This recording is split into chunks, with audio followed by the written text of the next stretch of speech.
Olá pessoal, tudo bem? Bom dia, boa tarde, boa noite, não sei que hora que vocês vão estar assistindo esse vídeo, né? Pessoal, estamos aqui agora para a nossa última mini aula sobre teorias atômicas, onde nós estaremos vendo aqui o modelo atômico proposto por Bohr, tá?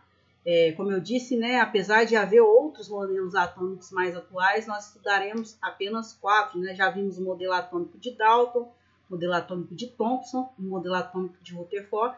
E para encerrar, veremos o modelo atômico de Bohr, que vocês vão ver que ele é muito baseado no modelo atômico de Rutherford, na verdade. Bohr, inclusive, era aluno, né, de doutorado de Rutherford. Então, o que Bohr fez, mais ou menos, foi melhorar ainda mais o modelo que havia sido proposto por Rutherford, fazendo algumas correções, tá? Espero que vocês gostem desse material e que, de alguma forma, esse material auxilie no estudo de vocês. Bora lá, então, para a nossa aula? Bom, falando sobre a teoria atômica de Bohr, ela foi proposta 2 anos depois da teoria atômica de Rutherford, tá? O que Bohr fez foi o quê? Foi melhorar o modelo atômico de Rutherford. Então, essa teoria foi proposta em 1913, né? E promoveu algumas melhorias e correções no modelo atômico de Rutherford, tá? Conforme eu disse, o Bohr, ele era aluno de doutorado de Rutherford. Então, o que ele fez foi o quê? Foi melhorar o modelo atômico do seu professor. Tá joia? Tá aqui a foto do Bohr, né? O Bohr, inclusive, ele ganhou o Nobel de Física de 1922, tá joia? E aqui tá mais ou menos, né, para vocês terem uma ideia do modelo atômico que o Bohr propôs. Vamos ver aqui então? Bom, em que consistiu esse modelo proposto por Bohr, né? Segundo Bohr, pessoal, o átomo, ele apresenta um núcleo positivo, né, conforme o Rutherford já disse, e esse núcleo positivo está rodeado pela eletrosfera, conforme Rutherford também já havia afirmado. Contudo, os elétrons, eles estão ali na eletrosfera não de forma aleatória, né? Eles se encontram em diferentes camadas, tá? Essas camadas são os famosos chamados níveis de energia, tá joia? Então, eu tenho aqui, ó, imagina aqui a representação do átomo de Bohr. Eu tenho, né, o núcleo do átomo, lembrando que na teoria de Bohr, né, aqui, a gente tem os prótons e os nêutrons aqui no núcleo, tá joia? E ao redor do núcleo a gente tem os elétrons na eletrosfera, né? Só que esses elétrons eles não estão de forma aleatória, eles estão distribuídos ao longo de diferentes camadas atômicas, tá? Essas camadas aqui elas recebem o nome, né? K, L, M, N, O, P, Q, tá? E o que acontece? Dependendo da camada que o elétron está, ele apresenta um determinado nível de energia, tá joia? Nós vamos ver isso mais para frente. Então, alguns postulados, né, dessa teoria atômica de Bohr. Uma das primeiras afirmativas que ele fez, né, com base na proposta dessa teoria, foi que os elétrons encontram-se em movimentos circulares ao redor do núcleo, em diferentes camadas da eletrosfera. Então, nós temos aqui as camadas K, L, M, N, O, P e Q. São 7 camadas, tá? Ao invés de utilizar a letra, eu posso identificar essas camadas por números também, de 1 até 7. Tá? Então, se eu tenho um elétron aqui na camada K ou camada 1, ele tem uma determinada energia. Outro elétron na camada L, ele tem uma energia diferente do elétron que está na camada K. Tá joia? Então, esses elétrons eles se encontram espalhados ao longo de diferentes camadas da eletrosfera. A essas camadas nós damos o nome de níveis energéticos ou níveis de energia. Tá joia? Outra afirmação que o Bohr fez foi o seguinte: os elétrons apresentam energia quantizada. O que significa isso, pessoal? Significa que dependendo da camada que o elétron estiver aqui, ele vai ter uma determinada energia. A energia ela é meio que quantizada, ela é específica para cada nível de energia, tá? Então, a gente pode afirmar, ó, que o elétron que está aqui nessa camada 1, ele tem um nível de energia diferente do elétron que está na camada 2, tá joia? E um outro ponto muito importante da teoria atômica de Bohr é o quê? Ele afirmou que ao receber energia, os elétrons sofrem o que nós chamamos de transição eletrônica. Ó, esse elétron está aqui na camada K, ele está lá, se movimentando dentro da mesma camada. Mas se eu forneço energia aqui a esse átomo, por exemplo, se eu aqueço, o que vai acontecer? Vai acontecer o que nós chamamos de transição eletrônica. Esse elétron que está aqui na camada K, ele pode pular para as camadas mais externas do átomo. Tá? Ele pode se movimentar, ele vai sair dessa camada K e pode ir parar em outras camadas da eletrosfera. Esse fenômeno é chamado de transição eletrônica. Por que transição? Mudança, né, de posição, mudança de camada eletrônica, porque é do elétron. Tá joia? Falando um pouquinho sobre a transição eletrônica, tá? O que é importante a gente observar, se um elétron está se movimentando na mesma camada, então aqui, ó, Se o elétron está aqui na camada L, por exemplo, ele está se movimentando ao longo da camada, ele não perde e nem ganha energia, já que ele está ali na mesma camada. Não tem sua energia alterada. Agora, se eu vou lá e forneço uma certa quantidade de energia, esse elétron ele vai ser promovido, ou seja, ele vai saltar para camadas mais externas do átomo, tá? E assim que ele salta, passa um tempinho, ele volta. Em seguida, o elétron ele retorna à camada onde ele estava, tá? Então, quando o elétron ele faz esse movimento, aí ele pula aqui da camada K para a camada M, tá? Por exemplo, quando ele retorna para a camada que ele estava, para a camada K, essa diferença de energia entre as camadas, ele libera sob a forma de energia luminosa, ou seja, ele emite uma luz característica dele, tá? Bom, aqui para ficar mais fácil para vocês entenderem, né? Então, imagine que eu tenho um átomo aqui de um elemento qualquer, tá joia?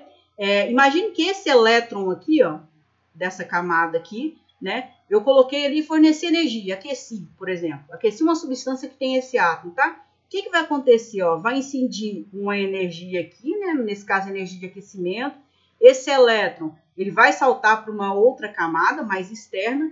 E quando ele retorna, ó, então suponhamos que ele pulou para essa camada aqui. Ó. Ele estava aqui e pulou para essa segunda camada. Quando ele retornar da segunda para essa camada que ele estava antes, ele vai liberar energia.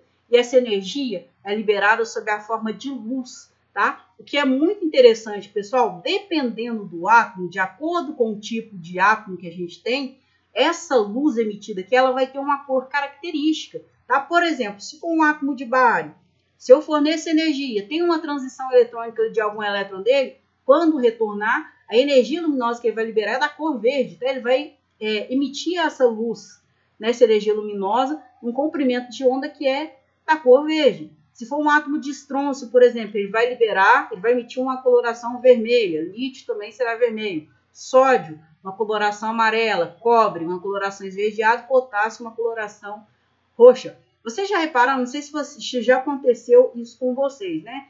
Quando você, por exemplo, a mãe de vocês está lá cozinhando arroz, né? O arroz está cozinhando e de repente tem ali a água do arroz sobe e acaba derramando pela panela. Vocês já viram que quando aquela água do arroz ela entra em contato com a chama, né, com o fogo ali do fogão, surge uma luz amarelada? É por conta dessa transição eletrônica que ocorre lá no sódio presente no sal que está no arroz. Então, ó, derramei a água lá do arroz, a água tem sal, né, NaCl, e por conta desse sal que está presente lá, o sódio está presente. Quando essa água com sal ela entra em contato com a chama, o que acontece? Alguns elétrons do sódio, eles sofrem transição eletrônica. Ele sai de uma camada mais interna, vai para uma mais externa. Quando ele retorna, ele libera luz de coloração amarela, tá? Por isso que a gente vê aquela chama amarela quando a água do arroz escorre e cai na chama, ok? Esse princípio aqui, né, da transição eletrônica, a gente utiliza ele para poder fazer o chamado teste de chama, tá? Então, se eu quero identificar, por exemplo, qual elemento que está presente numa amostra de sal, por exemplo, basta fazer o quê? Eu aquecer aquele sal e, dependendo da coloração que foi emitida, eu sei qual sal que corresponde. Tá joia? Um outro ponto muito importante também, pessoal, dessa transição eletrônica, né, é que os fogos de artifício eles funcionam baseado neste princípio. O que acontece lá no fogo de artifício? No fogo de artifício eu tenho alguns sais, né? Por exemplo, se eu tenho um fogo de artifício que quando ele explode ele dá uma coloração verde, esverdeada, eu posso ter lá um sal, por exemplo, que contém bário. Um fogo de artifício que apresenta coloração amarelada, sódio, potássio, roxo e daí por diante, tá? Então, nos fogos de artifício, eles funcionam com base nesse princípio, tá? Um sal que tem um determinado elemento lá, ele é aquecido e ao ocorrer essas transições eletrônicas, o que acontece? Ele emite luz com uma coloração específica do elemento que está presente, beleza? Muito importante, então, essa transição eletrônica. Então, o Bohr diz, um elétron aqui em movimento dentro de uma mesma camada, ele não tem energia dele alterada. Agora, se eu forneço energia, ele vai para a camada mais externa, só que ele volta. Quando ele retorna, ele emite luz, né, com a coloração específica daquele elemento. Então, a gente pode usar essa informação para poder identificar alguns elementos, beleza?